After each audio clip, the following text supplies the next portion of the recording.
Ready start.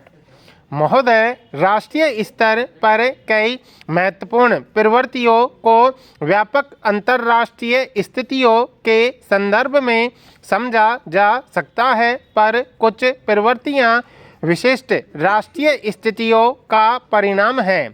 हाल के वर्षों में जातीय, भाषाई और धार्मिक कट्टरता के जो रुझान पनपे हैं, उन्होंने हमारे समाज के ताने बाने को छिन्न भिन्न कर डाला है।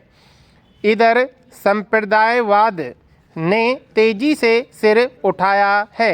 आज राजनीति की दुनिया में काले धन और भ्रष्टाचार का बोलबाला है। हाँ, इधर भारतीय अर्थव्यवस्था के पुनर्गठन के कुछ प्रयास अवश्य किए गए हैं और इस बात को समझा गया है कि बदलते अंतर्राष्ट्रीय परिदृश्य तथा देश में उपस्थित आर्थिक संकट को देखते हुए अर्थतंत्र में बदलाव आवश्यक है।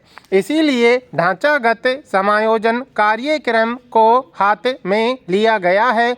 इसके अंतर्गत अर्थतंत्र के पुनर्गठन का उद्देश्य भारतीय अर्थतंत्र का भूमंडलीकरण, निजीकरण और उदारीकरण करना है। इसके परिणाम स्वरूप भारतीय समाज के ऊपरी आधे भाग यानी धनवानों के आर्थिक विकास में जहां तेजी आएगी, वहां नीचे के आधे भाग यानी गरीबों की दरिद्रता और अभावग्रस्तता इससे शायद जरा भी कम न हो। इस तरह इस समय भारत में दो अर्थव्यवस्थाएं साथ साथ कार्यरत हैं। एक है भारत की आधुनिक अर्थव्यवस्था और दूसरी भारत की जीवन निर्वाह वाली अर्थव्यवस्था।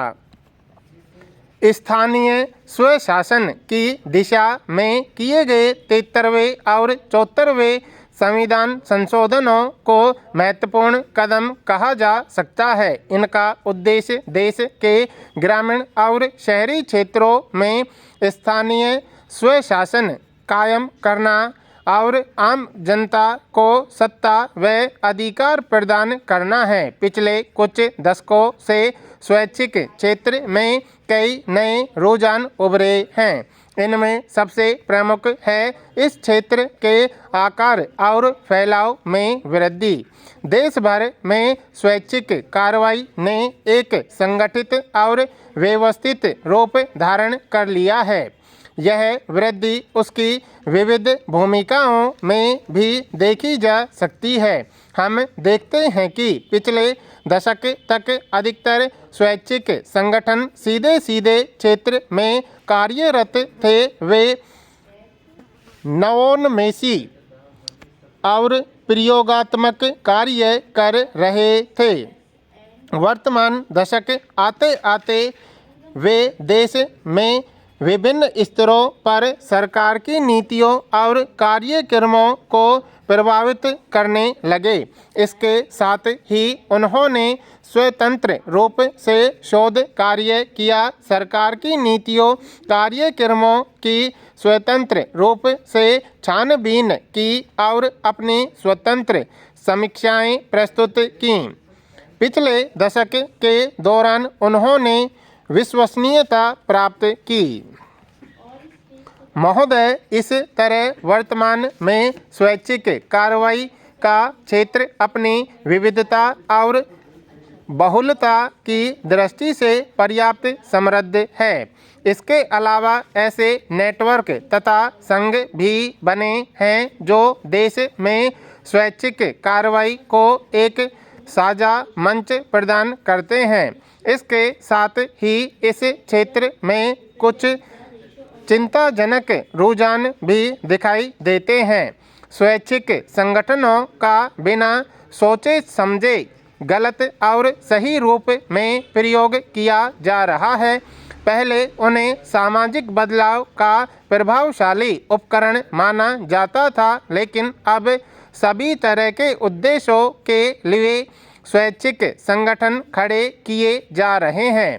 राजनीतिक दलों, सेवानिवृत्त और कार्यरत नौकरशाहों, व्यवसायियों और सरकार व कोषदाता एजेंसियों में पहुंच रखने वाले प्रभावशाली लोगों के बीच जैसे स्वैच्छिक संगठन खड़े करने की होड़ लगी हुई है।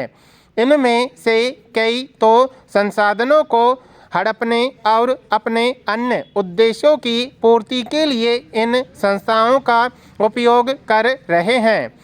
एक अन्य चिंताजनक प्रवृत्ति यह देखने में आ रही है कि देश भर में बहुत से संगठनों की सरकारी कोषों और कार्यक्रमों पर निर्भरता बढ़ती जा रही है।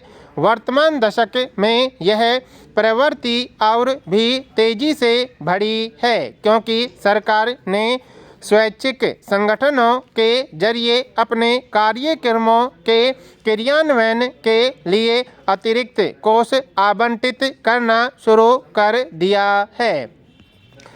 ऐसी संस्थाएं जो केवल सरकार के कोषों पर ही निर्भर रहती हैं, अंततः राज्य और उसके तंत्र का ही एक अंग बनकर रह जाती हैं। इसी प्रकार विदेशी कोषों पर निर्भरता भी बढ़ी है। विशेषकर वर्तमान के दशक के उत्तरार्ध से इन कोषों को प्राप्त करना सरल हो गया।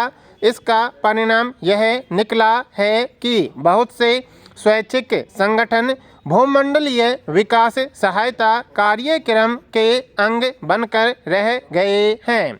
अब विकसित देशों के गैर सरकारी संगठनों से आधिकारिक विकास सहायता भारतीय स्वैच्छिक संगठनों तक पहुंचने लगी है।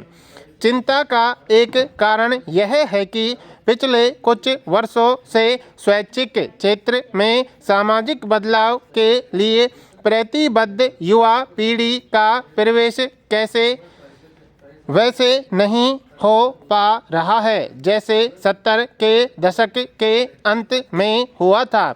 इसलिए स्वैच्छिक क्षेत्र में बहुत से लोग मुख्य रोजगार के लिए आ रहे हैं। इस तरह स्वैच्छिक और क्षेत्र में एक तरह की आत्मतुष्टि की भावना और आरामदायक ढंग से काम करने का दृष्टिकोण व्याप्त होने लगा है।